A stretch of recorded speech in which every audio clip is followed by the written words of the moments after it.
जब हम सिटिंग आसन करते हैं तो सिटिंग आसन के लिए हम बेसिक पोजीशन लेंगे, क्या करेंगे, बैठ के लेंगे। स्टैंडिंग करते हैं तो खड़े होके लेंगे, या प्रॉन या सुपाइन पोस्चर कर रहे हैं तो उसमें हम लेट के लेंगे।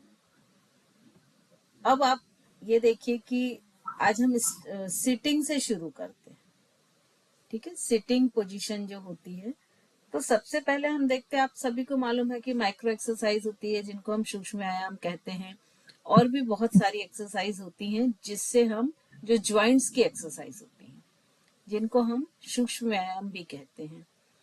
तो मैं तो सोच रही थी कि सेकेंड ईयर के भी ज्वाइन करेंगे तो मैं उनको थोड़ा सा हेल्प ले लूंगी, बट सविता जी हैं, ठीक है। मैम आज आप मिक्स कर क्लास पाएंगे? है हमारी। हाँ, मिक्स है आज। प्रैक्टिकल हर बार मिक्स ही होगा आपका। ओके मैम, आज प्रैक्टिकल है हमारा। हाँ, सैटरडे प्रैक्टिकल ही होगा। जब आपने देखा ना तो एकदम सरप्राइज लगा, तो थोड़ा पहले अगर आप डाल दें तो हम रेडी रहते हैं। हर सैटरडे प्रैक्टिकल ही रहेगा, इसमें पहले या बाद में डालने वाली कोई भी बात नहीं है। एक्चुअली 5 डेज जो होती है वो मेरी पेड क्लास रहती है, ऑनलाइन ग्रुप क्लास रहती है 11 to 12, तो इसीलिए 5 डेज आप लोग की लेना पॉसिबल नहीं है। सैटरडे ऑफ रहती है तो सैटरडे आपका प्रैक्टिकल रहेगा, ठीक है। सविता जी, आप सिटिंग पोजीशन में आ सकती क्या? दंडासन इन्हें बताना है। हाँ जी। ओके, मैं आपको पिन करती हूँ ना, साइड से मैं जो इंस्ट्रक्शन दूंगी ना वो आप करते जाइएगा।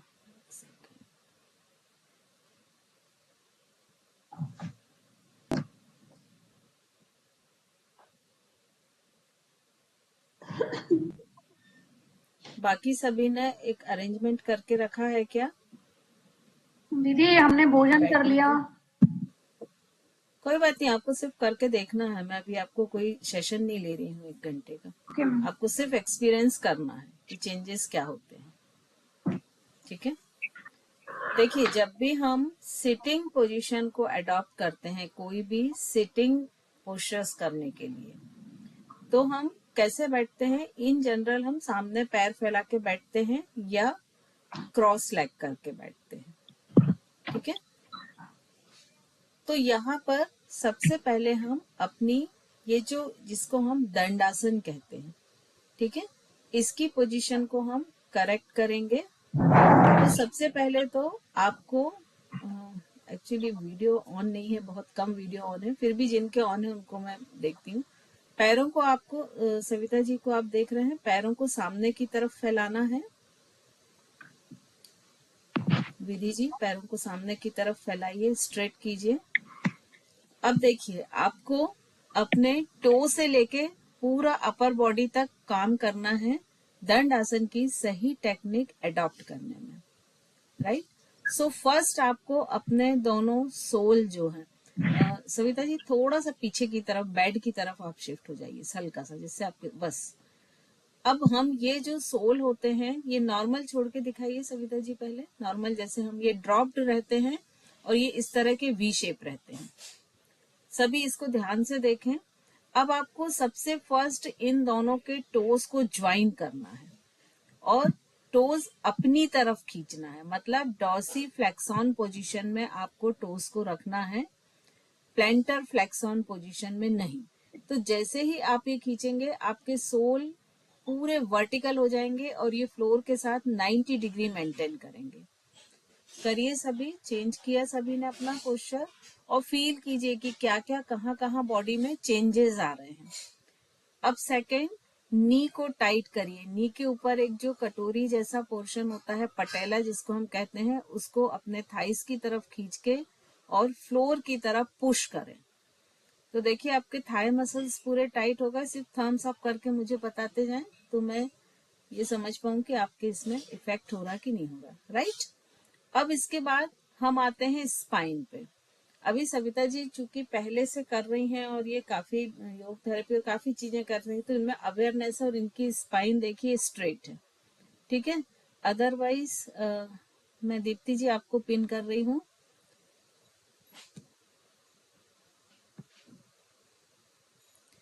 देखिए ये दीप्ति जी बैठी हुई हैं और ये सविता जी। आप देखिए यहाँ से इनकी स्पाइन पूरा फ्लोर के 90 डिग्री हो रही है सविता जी की, लेकिन दीप्ति जी की देखिए यहाँ से कर्व है। सभी इसको समझ पा रहे हैं, देख पा रहे हैं? यहाँ से कर्व है और ये यहाँ से पूरी स्पाइन कर्व है, जबकि शायद इनको फील हो रहा होगा कि मैं बहुत स्ट्रेट बैठी हुई हूँ, राइट? सो अभी आपको करना क्या है सविता जी के में, देखिए सविता जी दोनों पाम्स को साइड में रखें फ्लोर पर, बटक्स को थोड़ा सा उठाएं और पैरों के अपोजिट डायरेक्शन में थोड़ा सा ये ऐसा खींचें। देखिए यस, अब हाथ को छोड़ दें। देखिए दीप्ति जी आपकी स्पाइन स्ट्रेट हो चुकी है। आपको पहले और अभी में फर्क आ रहा है समझ में? तो ये पोस्चर होना चाहिए, लेकिन कई बार ये पोस्चर अडॉप्ट करने में मुश्किल होता है। तब हम क्या कर सकते हैं कि वॉल का सपोर्ट ले सकते हैं। जैसे अभी सविता जी बेड के पास बैठी हैं तो बेड का सपोर्ट ले सकती हैं, जिससे वो स्पाइन स्ट्रेट रहे। क्योंकि क्या होता है कि जब हम लंबे समय तक ज्वाइंट एक्सरसाइज करते हैं तो धीरे धीरे ये बैंड हो जाता है, क्योंकि आपकी वो हैबिट नहीं होती है बैठने की। तो धीरे धीरे क्या होगा कि जैसे अभी मैं दीप्ति जी को बहुत लंबे समय तक अगर बिठाऊं तो इनकी स्पाइन धीरे धीरे कर्व होने लगेगी। तो उससे बचने के लिए बेस्ट ऑप्शन ये होता है कि हम बैक में कोई सपोर्ट ले लें। तो जैसे ही हमारे शोल्डर प्लेट्स का कॉन्टेक्ट वॉल से हटेगा तो हमको ये समझ में आ जाएगा कि हम बेंड हो रहे हैं। ठीक है, अब इसी एक्सरसाइज को दीप्ति जी आप कोई वॉल के सामने अरेंज कर सकती हैं कि अपना, जिसमें पीछे वॉल सपोर्ट हो, या इसी को पीछे कर लीजिए, आपके सोफे पे भी चलेगा। यस, है ना? अब आपको पैरों की पोजीशन आप फिर से लीजिए, दोनों पैर अंदर की तरफ, नी टाइट कीजिए।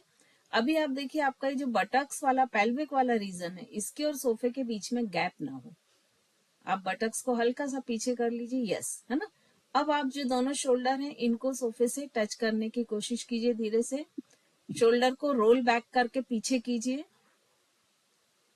हाँ, वहीं रुक जाइए। चिन अप कीजिए, हल्का सा चिन को पीछे कीजिए स्लाइडली। ये पोजीशन आपकी अलाइंड पोजीशन है।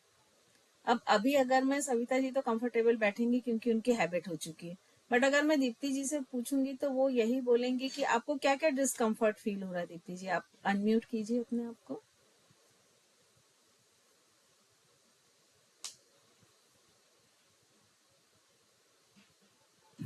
हाँ, जय जिनेंद्र दीदी। मैं सपोर्ट के साथ तो बैठ पा रही हूँ, पर बिना सपोर्ट के मेरे को नीज पे बहुत प्रेशर आ रहा था और बैक में बहुत ज्यादा प्रेशर आ रहा था। मुझे लगा था इसे बेंड कर लूं। आपकी जो स्पाइन है वो हल्की सी कर्व हो चुकी है, तो जब भी आप उसको स्ट्रेट करेंगे तो आप विदाउट सपोर्ट आपके लिए बैठना मुश्किल होगा। और बिलीव मी, लगभग 80% लेडीज की जो अबव 45 होती है उनकी यही हालत होती है, क्योंकि स्पाइन ऑलरेडी कर्व हो चुकी होती है। तो बेटर होता है कि पीछे सपोर्ट लेके करें और सपोर्ट लेके बैठें। तो आपकी बॉडी को अलाइंड करने का, इसमें भी आप 5 मिनट नहीं बैठ पाएंगे। यदि मैं आपको बोलूंगी कि सपोर्ट लेके भी आप 5 मिनट कंटिन्यूस बैठें तो आप करके देखिएगा, आपके लिए वो भी मुश्किल होगा। ठीक है, और जब आप वॉल से सट के बैठते हैं, ठीक है, तब आपको क्या करना है, जैसे मैंने आपकी चिन अप कराई थी, तो मोस्टली क्या होता है, एक मिनट ना, मोस्टली क्या होता है कि ये जो चिन होती है, हम जितने भी काम करते हैं पूरे दिन भर में, ये चिन ऐसे डाउन होती है। हम कुछ पढ़ते लिखते हैं, हम मोबाइल पर काम करते हैं, टेलीविजन पे काम करते हैं, कुकिंग करते हैं, सभी में ये जो हमारा हेड पोर्शन है ये सामने की तरफ स्लाइडली बेंड होता है और ये हमारी हैबिट हो जाती है।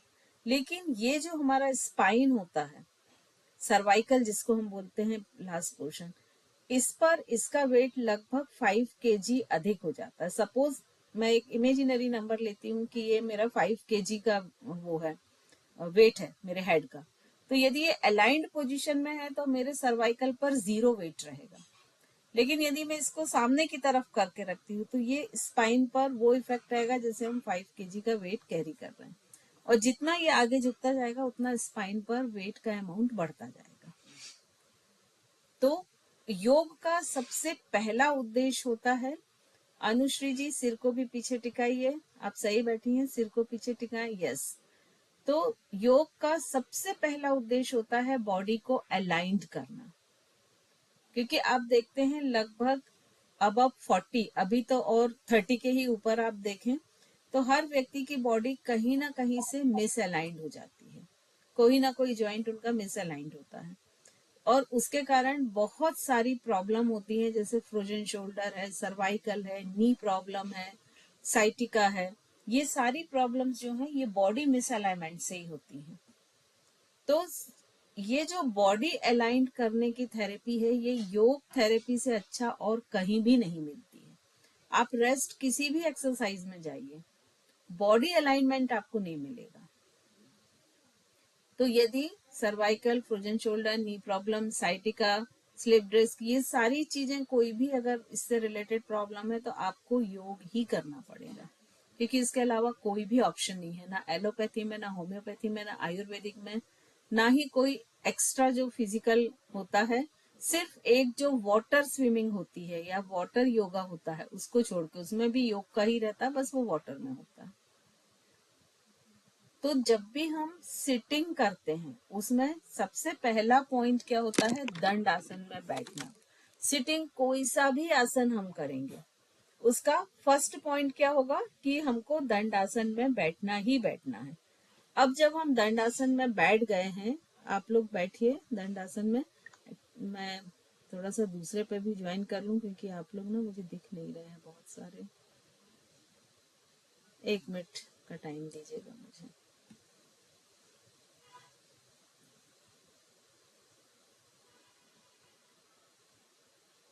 राइट, ठीक है। तो सूक्ष्म व्यायाम जब हम शुरू करते हैं उसके लिए हम पहली स्थिति क्या करते हैं, दंड आसन में बैठना। जैसे रकुल जी आपका पेल्विक और पीछे जाएगा थोड़ा सा, दोनों हाथों को फ्लोर पर रखें, पेल्विक को ऊपर उठाएं और थोड़ा सा अपने पैरों के अपोजिट डायरेक्शन में पेल्विक को शिफ्ट करें।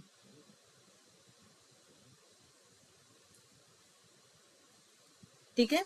अब हम इसमें ये जो ज्वाइंट एक्सरसाइज होते हैं जिनको हम माइक्रो एक्सरसाइज भी कहते हैं, ये देखने में लगती हैं कि बहुत छोटी छोटी हैं।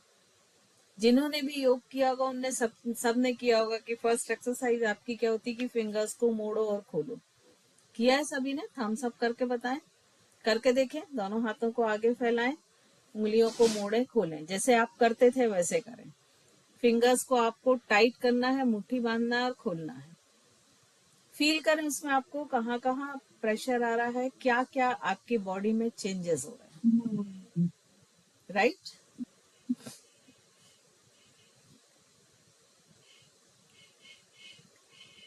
वापस आ जाए। अब इसको ही देखिए हम बिट टेक्निक करते हैं। ठीक है।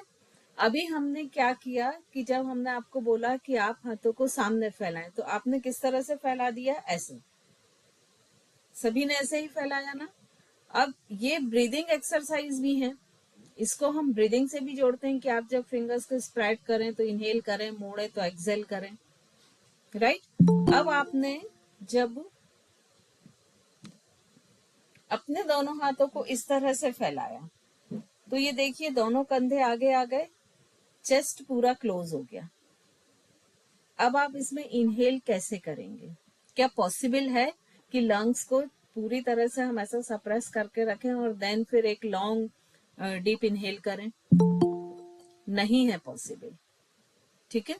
सो सबसे फर्स्ट हमको क्या करना है कि जो ये हाथ खोलने की प्रोसेस है इसको रोल बैक करके करनी है।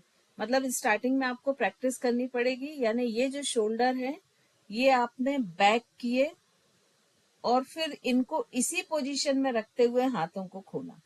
अभी देखिए चेस्ट पूरा ओपन है, दोनों तरह का करके देखिए। नॉर्मल हाथ को फैलाइए फिर रोल बैक करके देखिए और चेस्ट में क्या डिफरेंस आता है वो देखिए।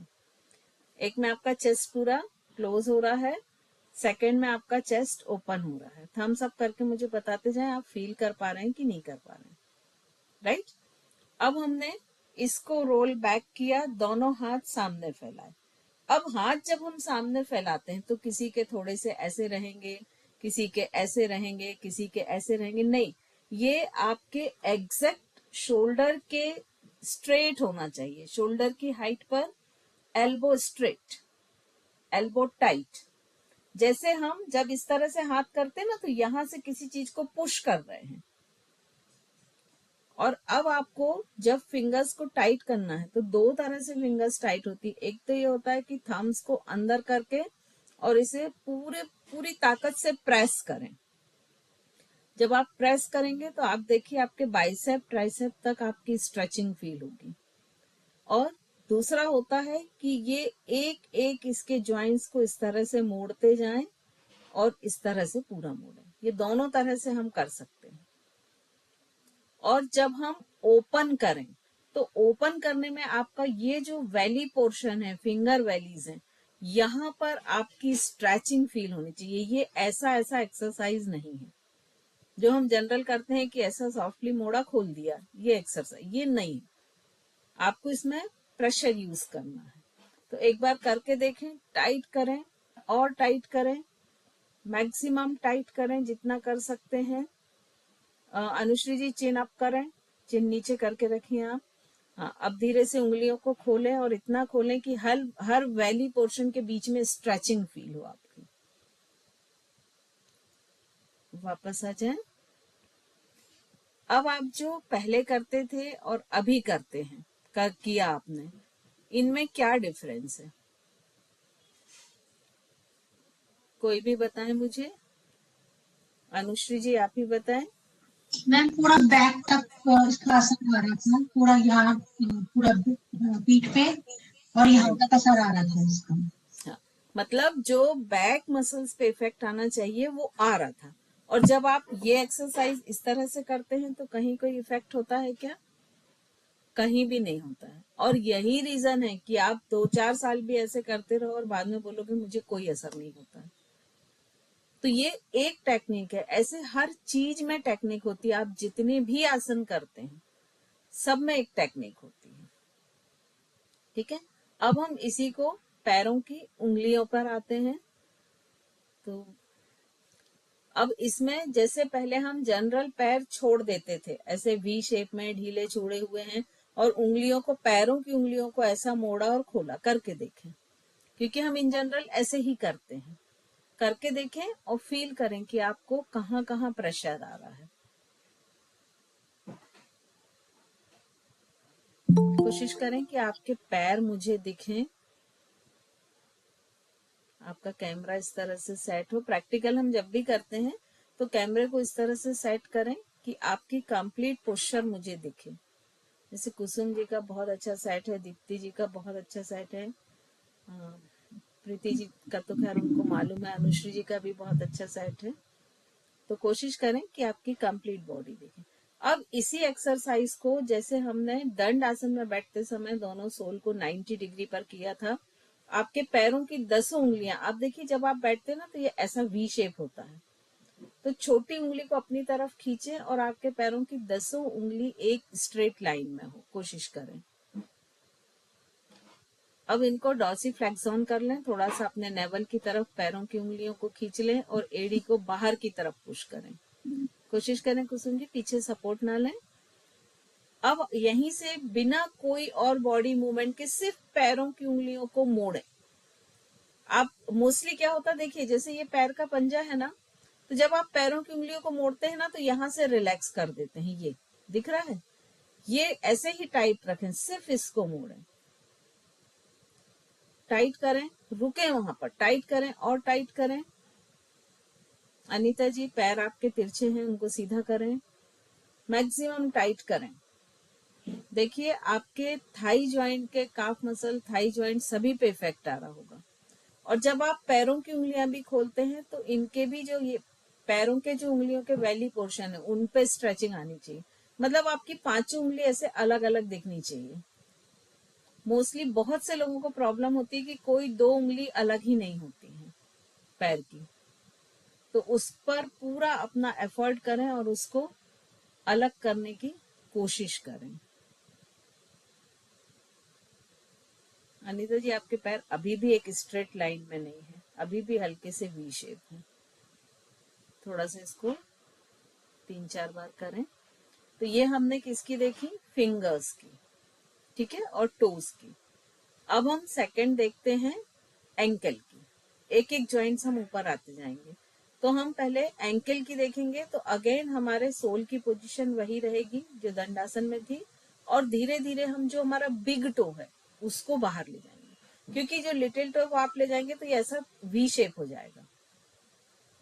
जो बिग टो है उसको बाहर की तरफ लेके जाइए, लिटिल टो को अपनी तरफ खींच के रखिए, और जब इसी को अपोजिट लाते हैं तो हील्स को बाहर की तरफ पुश कीजिए, नी टाइट रखिए। इसमें कई लोग नी को लूज कर लेते हैं तो इफेक्ट्स खत्म हो जाते हैं। 2-3 बार कर लें, इसे भी फील करें कहाँ कहाँ आ रही है स्ट्रेचिंग। अब इसी को पैरों को लूज छोड़ के और करके देखें, जैसे हम जनरल करते हैं कि पैर सामने फैलाए और अंदर बाहर कर लिया, और दोनों में फर्क देखें। यहाँ इंटेंशन किसी की भी बुराई करना नहीं है, सिर्फ उद्देश्य ये है कि आप फील कर सकें कि दोनों में फर्क क्या है, अदरवाइज आप फील नहीं कर पाएंगे। ठीक है, इसी को ऑल्टरनेट करें, नी टाइट रखें, ऑल्टरनेट करते जाएं। अब दोनों लेग्स के बीच में गैप कर लें, लगभग 1 से 1.5 फीट का। और आपको अब जैसे आपके ये दोनों पैर हैं, है ना, तो ये आपके दोनों हील को मिलाने वाली एक इमेजिनरी लाइन हो जाएगी।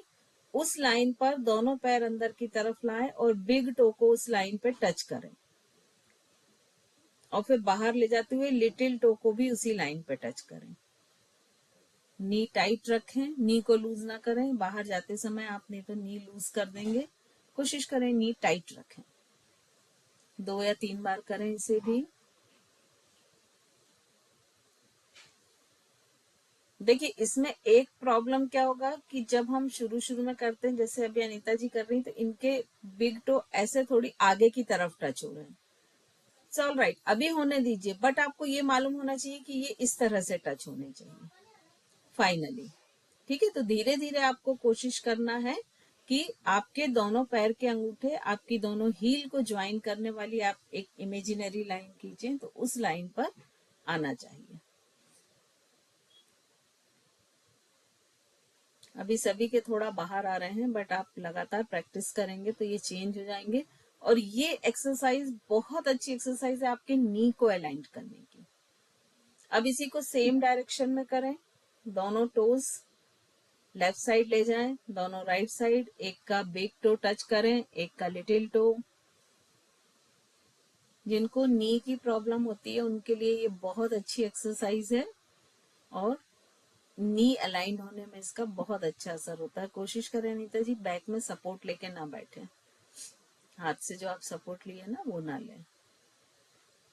अब इसी से फिर से दोनों टोज को अंदर की तरफ लाएं और पूरा बड़ा सर्किल बनाएं। एंकल रोटेशन का रोटेट करें 3 time clockwise, 3 times anti clockwise.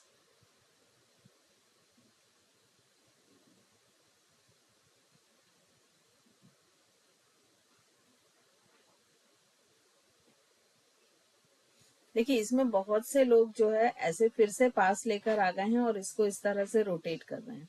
ये रोटेशन भी ठीक है, गलत नहीं है, है ना। लेकिन यदि हमको थोड़ा नी अलाइन के लिए पावरफुल करना है तो दोनों लेग्स के बीच में गैप करें। अब दोनों को सेंटर में लेकर आए, सेंटर में लेकर आए, दोनों टोस को सेंटर में लेके आए अंदर की तरफ। अब यहां से पूरा ऐसा सर्किल बनाए, तो देखिए थोड़ा सर्किल आपका ज्यादा बड़ा बनेगा, रोटेशन और भी बेटर हो जाएगा।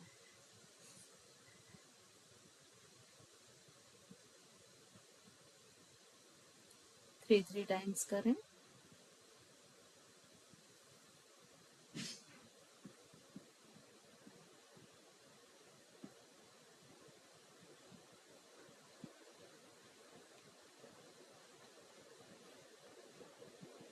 अब इसके बाद आता है हमारा नी जॉइंट।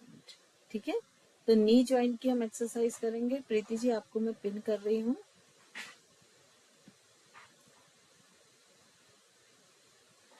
ओके, सो हमको टोज को प्लांटर फ्लेक्सॉन पोजीशन में करना है सबसे पहले, मतलब नी के नेवल के अपोजिट डायरेक्शन में बाहर की तरफ करें। यस, अब लेफ्ट लेग को पहले सभी लोग देख लें फिर करना शुरू करें। लेफ्ट लेग को फोल्ड करें और चेस्ट की तरफ लेकर आए, दोनों हाथों से थाइस को टाइट पकड़ें, थाइस को पकड़ें, काफ मसल नहीं, थाइस। और कोशिश करें अपोजिट एल्बो पकड़ने की। अब धीरे धीरे आप अपने सोल को ऊपर उठाएं और यहां से पूरा स्ट्रेट करने की कोशिश करें, वापस नीचे ले जाएं। इसे 3 to 5 करें और जितना आप हाथ टाइट रखेंगे अपोजिट एल्बो को पकड़ने की कोशिश करें, उतनी अच्छी आपकी बैक मसल्स में स्ट्रेचिंग आएगी। और जितना हाथ को लूज करेंगे उतनी स्ट्रेचिंग कम होगी। अब यहीं से रोटेशन भी बताएं प्रीति जी। 90 डिग्री का एंगल बनाएं, पैर को ऊपर उठाते हुए, और 3 times clockwise, 3 times anti clockwise. Savita ji, toes को प्लेंटर फ्लेक्स ऑन पोजीशन में ही रखें, चेंज नहीं करें उसे। वही पोजीशन में नहीं, आप ऊपर ले जा रही हैं सविता जी तो आप चेंज कर ले रही हैं। टो का डायरेक्शन वही रखें खींच के। इमेजिन करें कि आपकी जो बिग टो है वो एक चौक है और आप सामने एक सर्किल बना रहे हैं। ये देखिए, यहीं रुकिए, यहीं रुकिए सविता जी, ऊपर लाके रुकिए, आप अपने पैर को ऊपर लाइए। देखिए आपने पैर के अंगूठे की पोजीशन चेंज कर ली, इसको बाहर की तरफ मैक्सिमम करके रखें। इसे भी क्लॉकवाइज एंटी क्लॉकवाइज करें, लेग चेंज करके भी फिर दोनों एक्सरसाइज करें।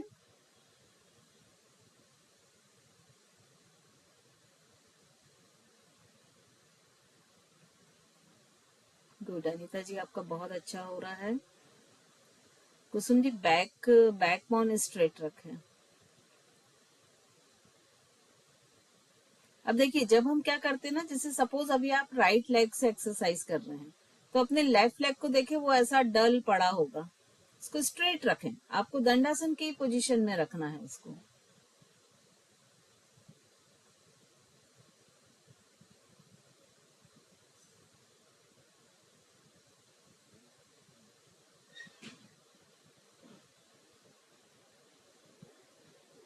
दोनों लेग से कंप्लीट हो जाए तो रुक जाए।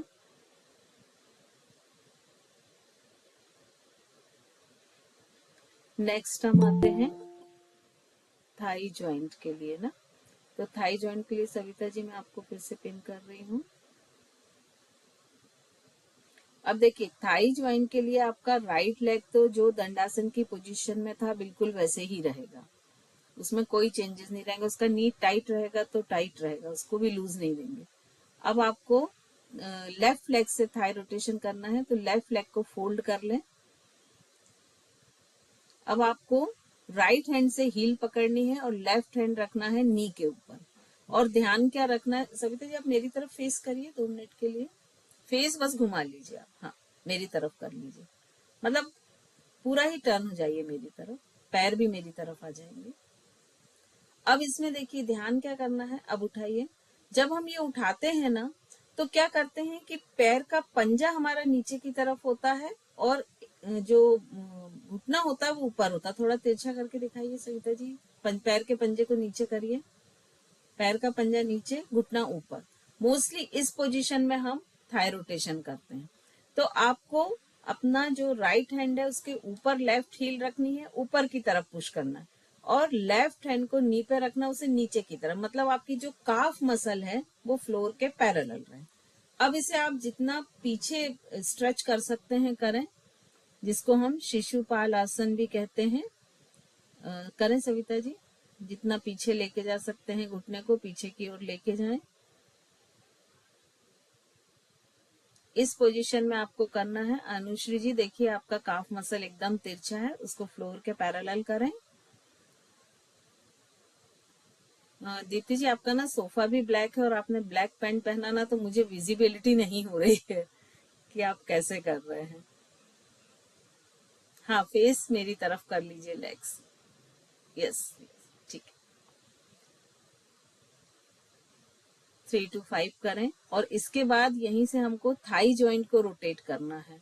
सविता जी, थाई जॉइंट को भी रोटेट करके दिखाएं। इसको हमको 3 times clockwise, 3 times anti clockwise.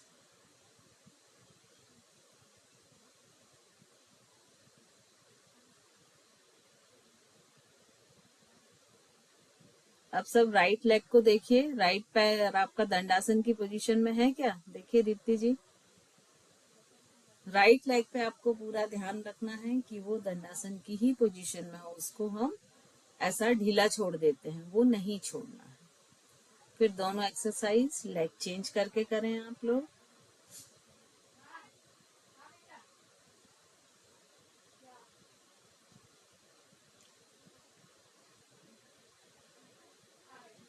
Deepti जी आपका और पीछे तक जाएगा, नी थोड़ा सा लेके जाएं, नी को स्ट्रेच कर रहे हैं आप, तो मैक्सिमम जितना पीछे जा सकता है। हाँ, ये गुड।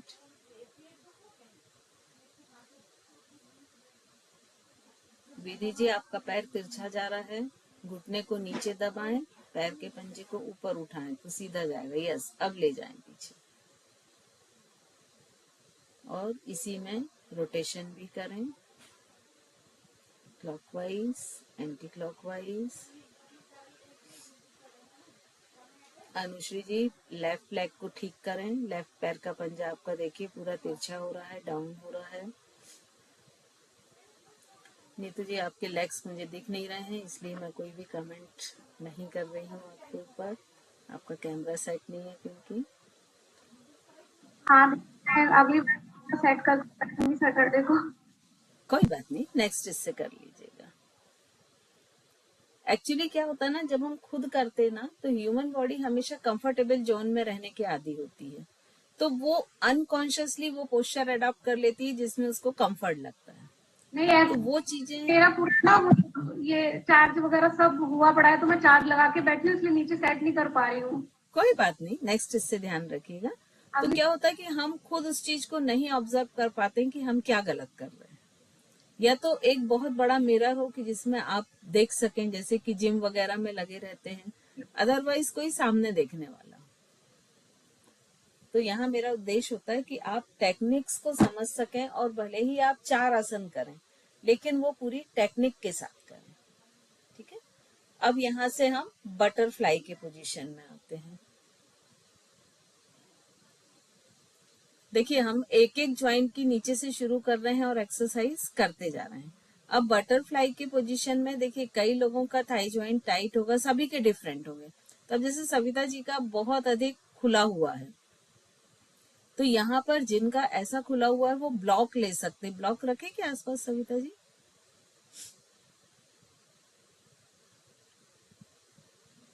प्रीति जी के रखे होंगे आसपास। कल वो एक्चुअली आराम वालों का प्रैक्टिकल था, तो मेरे फ्रेंड्स ने मांग लिया कि मुझे प्रैक्टिकल के लिए चाहिए। ओके, कोई बात नहीं, सविता जी के पास सिंगल ले लें। देखिए इसमें जिसका प्रॉपर थाई ज्वाइंट खुल रहा है और बिना इसके नी जो है वो फ्लोर को टच हो रहे हैं, तो वो दोनों सोल के बीच में ब्लॉक रख के, दोनों सोल के बीच में रखिए ब्लॉक ये, और अब नी को कोशिश करिए फ्लोर से टच करने की, तो उनकी स्ट्रेचिंग बढ़ जाएगी। और अगर किसी का थाई ज्वाइंट बहुत अधिक बंद है तो दोनों घुटने के नीचे ब्लॉक रखें और ब्लॉक से दोनों नी को टच करने की कोशिश करें। कई लोगों का, बहुत से लोग ऐसे भी होते हैं कि जिनका थोड़ा सा और आगे रखें ब्लॉक कि नी उससे टच हो। हाँ बस, तो इस तरह से ब्लॉक से पहले नी टच करने की कोशिश करें, फिर ब्लॉक हटाते हुए। तो यहाँ पर मैं देख रही हूँ थाई ज्वाइंट सभी का ओपन है, प्राय किसी का भी ऐसा नहीं है क्लोज है, और यहाँ सभी को ब्लॉक सेंटर में रखने की जरूरत है, क्योंकि जो सिंपल आप लोग जो कर रहे हैं ना, इसमें सभी का पूरा परफेक्शन मुझे दिख रहा है कि सभी के नी जो हैं वो इजीली फ्लोर को टच कर रहे हैं। तो इसको ब्लॉक के साथ आप लोग करके देखें, जिनके पास भी अभी नहीं भी है तो बाद में देख लीजिएगा, तो आपकी स्ट्रेचिंग बहुत अच्छे से बढ़ जाएगी, ठीक है।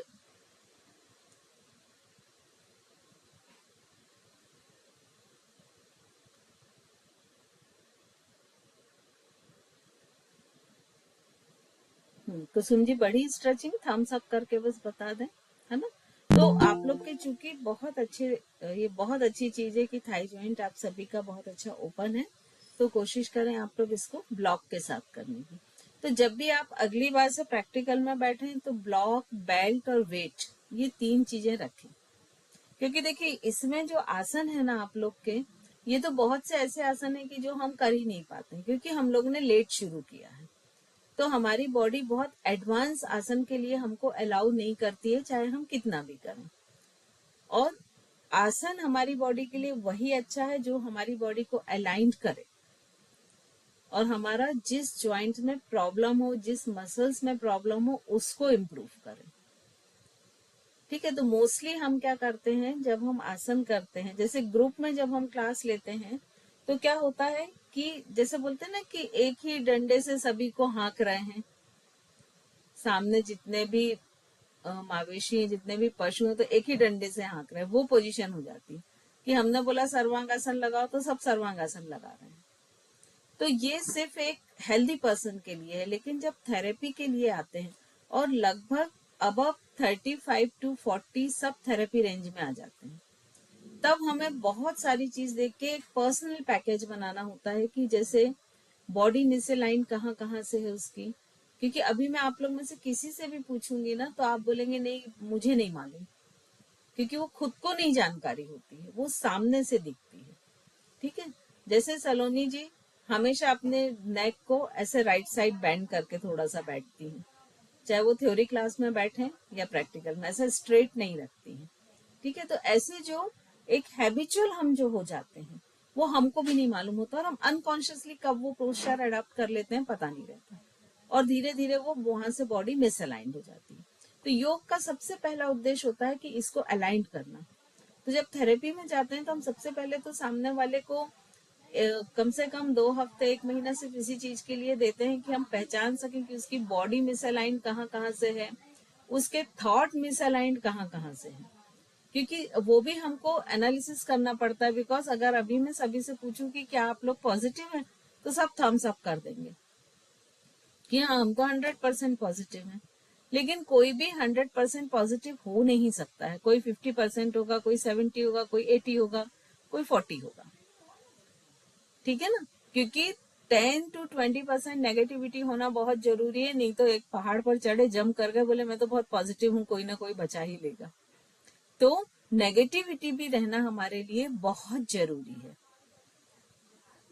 ठीक है, तो उसके मेंटल स्टेटस को देखना, फिर उसके फिजिकल प्रॉब्लम्स को देखना। मान लीजिए हाई बीपी है या कोई और बीमारी है तो वो सारी चीजें देखना। उन सबको देखते हुए फिर उसके लिए पैकेज डिजाइन करना। फिर कुछ समय तक सिंपल एक्सरसाइज करा के ये देखना कि उसके कौन से मसल्स की स्ट्रेंथ कम है, कौन से मसल्स की फ्लेक्सिबिलिटी कम है, कौन से मसल्स वीक हैं। तो हम क्या करते हैं जब हम अकेले में योग करते हैं ना, तो जैसे मान लीजिए किसी की फ्रंट बेंडिंग बहुत अच्छी है तो वो देखिएगा ज्यादातर आसन फ्रंट बेंडिंग के करेगा, जबकि इसको करना क्या चाहिए, बैक बेंडिंग। क्योंकि हम ह्यूमंस ये हैबिट है, हैबिचुअल है इस चीज के लिए कि हम हमेशा अपने आप को कंफर्टेबल पोजीशन में रखना चाहते हैं। तो वो काम एक अच्छे थेरेपिस्ट का होता है कि वो देखे कि कौन से मसल्स वीक हैं, किनकी स्ट्रेंथ कम है, कहाँ पर फ्लेक्सिबिलिटी कम है, और उन मसल्स की एक्सरसाइज कराए, तभी इंप्रूवमेंट होगा। ठीक है, अब इसी में बटरफ्लाई में हम फ्रंट बेंडिंग करेंगे। ठीक है, अब फ्रंट बेंडिंग के लिए मैं किसी और को पिन करती हूँ। कुसुम जी मैं आपको पिन करूं? ठीक है, सविता जी आप भी पिन है ना ऑलरेडी। अब आप दंडासन में बैठे सबसे पहले, हमने पैर फैला के, और जो हम पश्चिमोत्तानासन करते हैं ना उसको करें। पैर को साइड में कर लें जिससे आप लोग का साइड पोस्चर दिखे। हाँ, पहले सभी कुसुम जी को देखें, बाकी लोग रुक जाएं। फ्रंट बेंडिंग आपको पश्चिमोत्तानासन करने को बोला है, आप कैसे करेंगे? Yes, very good Kusum ji, very good. अभी सबने पोस्चर देखा कुसुम जी का? देखिए यहाँ पर ये स्पाइन हंच हो रही है, थोरेसिक में दिख रही है सभी को। ठीक है, वापस आ जाएं कुसुम जी। गुड, आपकी फ्लेक्सिबिलिटी बहुत अच्छी है कुसुम जी, वेरी गुड। अब हम इसी को थोड़ा सा चेंज करके करते हैं। ठीक है, हाथ की उंगलियां पूरी खोल लें, मैक्सिमम आपके वैली पोर्शन में प्रेशर आना चाहिए। दोनों हाथ आकाश की तरफ ले जाएं, नी को टाइट करें, हथेलियां एक दूसरे के सामने रखें या पैर की तरफ रख लें, कोई भी आप काम कर सकते हैं। टोज अंदर की तरफ, हील बाहर की तरफ। अब इनहेल करते हुए बॉडी को ऊपर की तरफ खींचे, दोनों हाथ ऊपर खींचें जितना खींच सकते हैं। अब आपकी जो ये स्ट्रेचिंग है इसको मैनेज रखें, सिर्फ एक्सेल करते जाएं, मूल बंद और उद्यान बंद लगाएं, झुकना नहीं है अभी, सिर्फ आप एक्सेल करें। अब दोनों हाथ ऐसे ही बाइसेप्स के पास रखते हुए पेल्विक से धीरे धीरे झुकते जाएं। सिर आपको नीचे नहीं झुकाना, इस चीज का आप ध्यान रखें, सिर्फ पेल्विक से झुकते जाएं जितना सामने झुक सकते हैं। Very good Kusum ji, very good. बस अब यहाँ से सिर नहीं झुकाएं, सिर ऐसा ही रखें, सिर्फ हाथों को नीचे ले आए, टो को पकड़े या सोल को पकड़ लें। अब यहाँ से एल्बो को बेंड करें और चेस्ट को कोशिश करें नी से टच करने की, सिर ऊपर ही रखें। यस, ये अब धीरे धीरे फिर से वापस आ जाएं।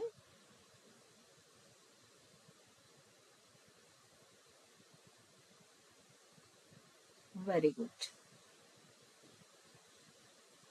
दोनों हाथ नीचे लेकर आ जाएं। कुसुम जी अब आप बताएं, अनम्यूट करें अपने आप को, और दोनों में आपको क्या डिफरेंस लगा?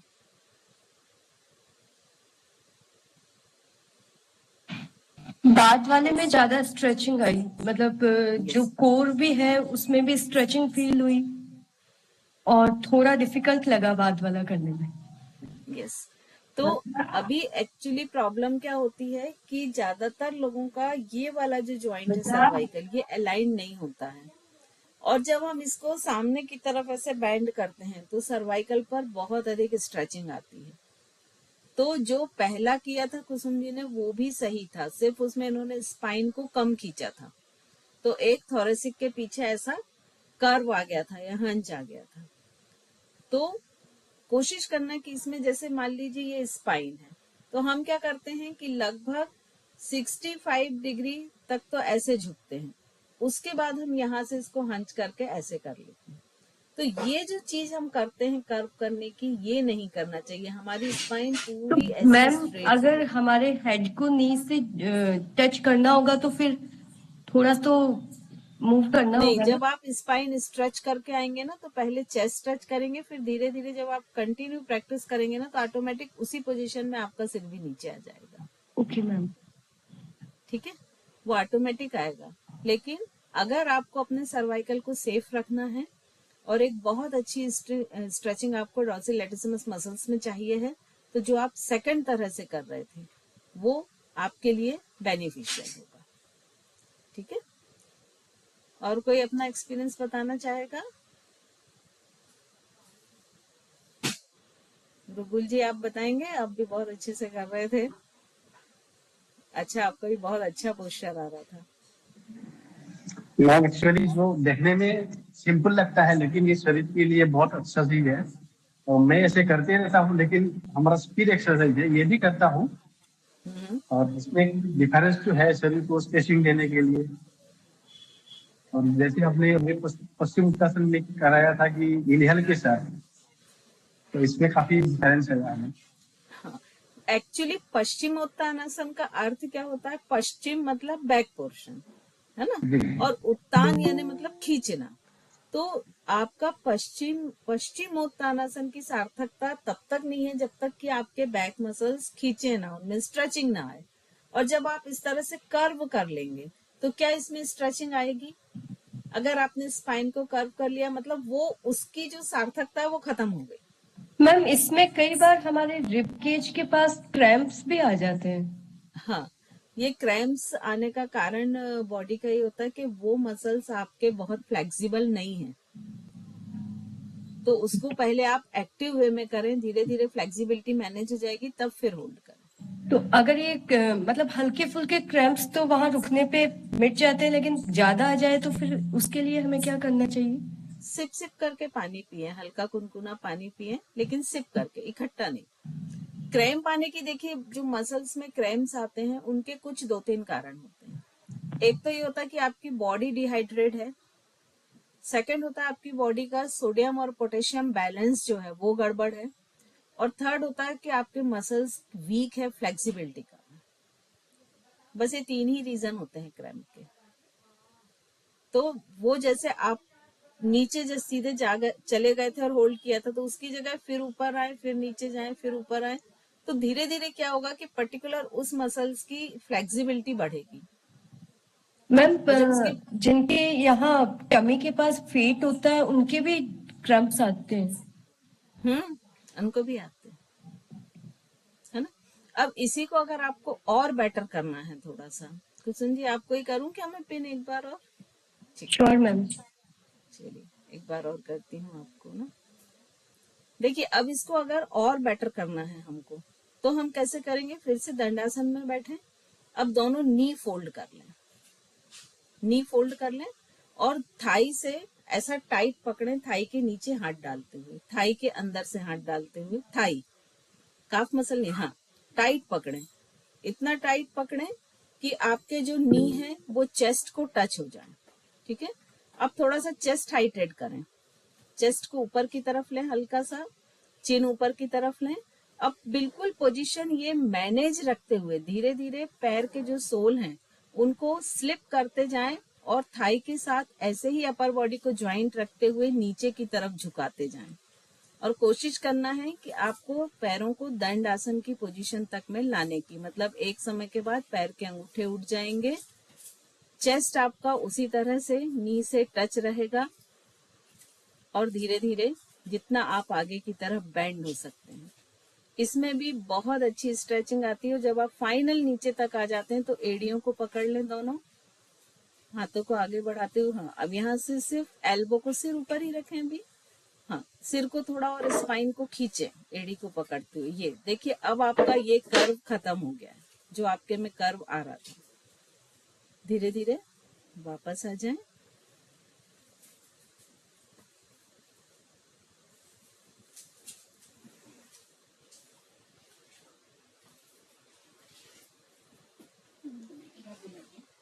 मेरा तुम्हें फोन कर रहे थे, फोन नहीं उठाया तुमने। मैम मेरे को जरूरी बात पूछनी है। मैम हाँ बोले। अभी आपने जो बताया था कि क्रैम्प का, कि सिप सिप करके पानी पीने के बाद, मेरा एक्चुअली मिस्टेकनली एग्जिट हो गया था, सोडियम पे थे तब आप कुछ कह ठीक रहे है, मैं भी रिपीट कर देती हूँ जी ना, अभी जी 5 मैम मिनट बाद में रिपीट कर देती जी, थैंक यू मैम। हूँ। हाँ कुसुम जी, अब इसमें क्या चेंज लगा आपको?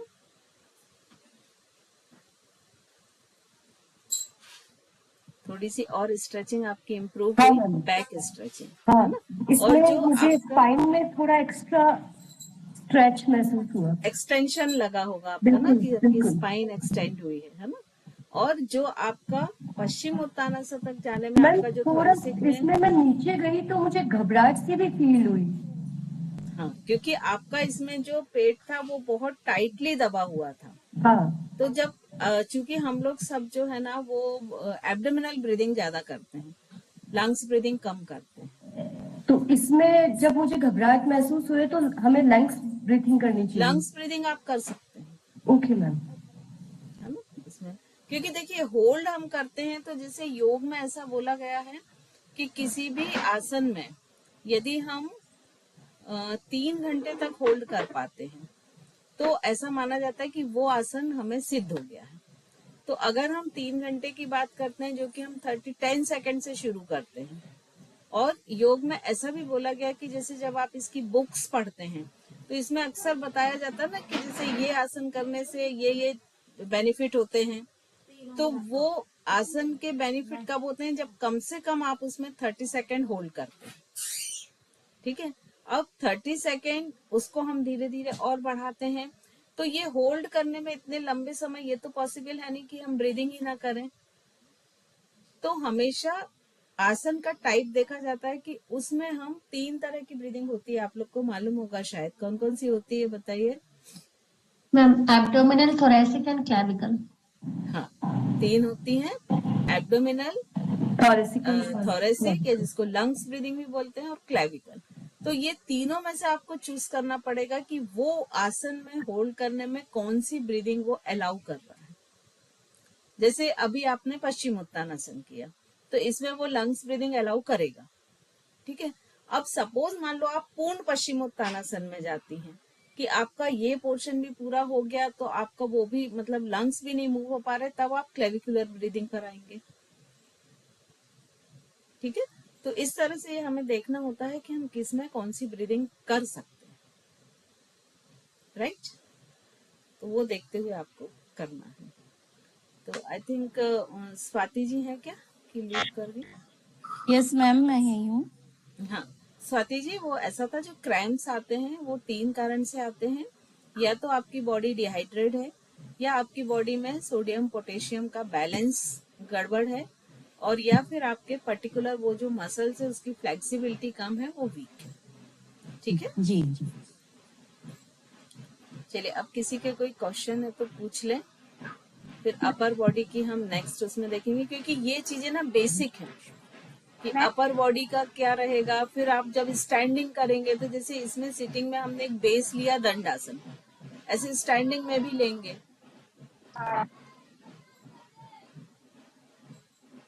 मैम मुझे कुछ पूछना था। हाँ बोले। मैम हमने 2 तरह की ब्रीथिंग पढ़ी है, दूसरी वाली ब्रीथिंग आपकी ना वॉइस ब्रेक हो रही है। ब्रीदिंग 3 तरह की होती है। टाइम हो गया तो जो लीव करना चाहे वो लीव कर सकते हैं, और जिनके क्वेश्चन है वो मैम मेरा भी यही क्वेश्चन था। वो थर्ड वन ब्रीदिंग क्या बताई थी आपने? हमने भी क्लेविकुलर ब्रीदिंग। वो नहीं, उसके बारे में नहीं है मैम। वो 2 तरह की ब्रीथिंग का देखिए आप लोग ने अभी जो पढ़ा वो बहुत सुपरफिशियल पढ़ा है ना। ये बहुत डेप्थ है इसमें योग में। तो ब्रीदिंग 3 ही होती है, एब्डोमिनल ब्रीदिंग, लंग्स ब्रीदिंग या थोरेसिक ब्रीदिंग, और क्लेविकुलर ब्रीदिंग। ठीक है, अपने आप को करेक्ट कर लें। और कोई क्वेश्चन है क्या?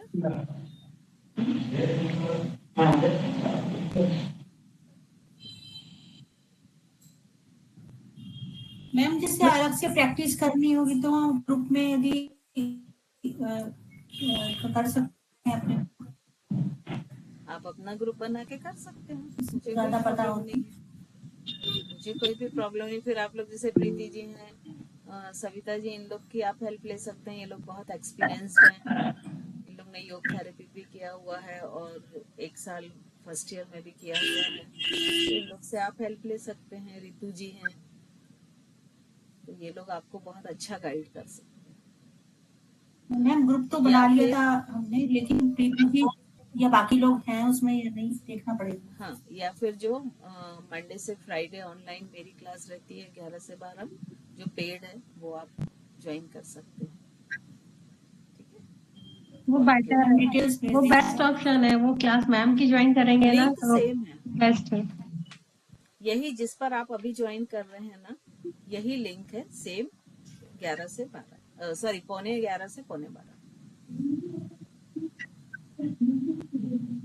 तो आप लोग के सामने बहुत सारे ऑप्शन हैं, आप लोग जो चूज करना चाहें आप कर सकते हैं। ठीक है, दीप्ति जी आप कुछ पूछना चाहते हैं? हाँ दीदी, दीदी बहुत ही अच्छी क्लास थी आपकी। पहली बार समझ में आया कि सूक्ष्म व्यायाम भी कितने इफेक्टिव है। एंड डेफिनेटली ज्यादा समझ नहीं आया, पर it was basic understanding, so it was wonderful. मेरा क्वेश्चन ये था कि जैसे आपने बताया कि जैसे जो कर्व बना हुआ था बैक में, तो दंडासन में जो आपने बताया कि वॉल के साथ बैठने से, तो इसको कितना कैसे प्रैक्टिस करना चाहिए कि जो कर्व अभी आ रहा है वो सही हो जाए? नेक्स्ट प्रैक्टिकल में आप लोग ऐसा करिएगा, जो अपना सिटिंग अरेंजमेंट है ना, वो ऐसा करिएगा कि बॉल एक हो पीछे, ओके, प्लेन बॉल है ना। तो उसमें मैं आपको एक बार करा दूंगी। और जब तक आप कॉन्फिडेंट नहीं होते कि आपका अलाइनमेंट ठीक हो गया, तब तक आपको करना है। क्योंकि प्रॉब्लम क्या होती है कि किसी का मान लीजिए अधिक मिस अलाइंड है तो उसको अधिक समय लगेगा।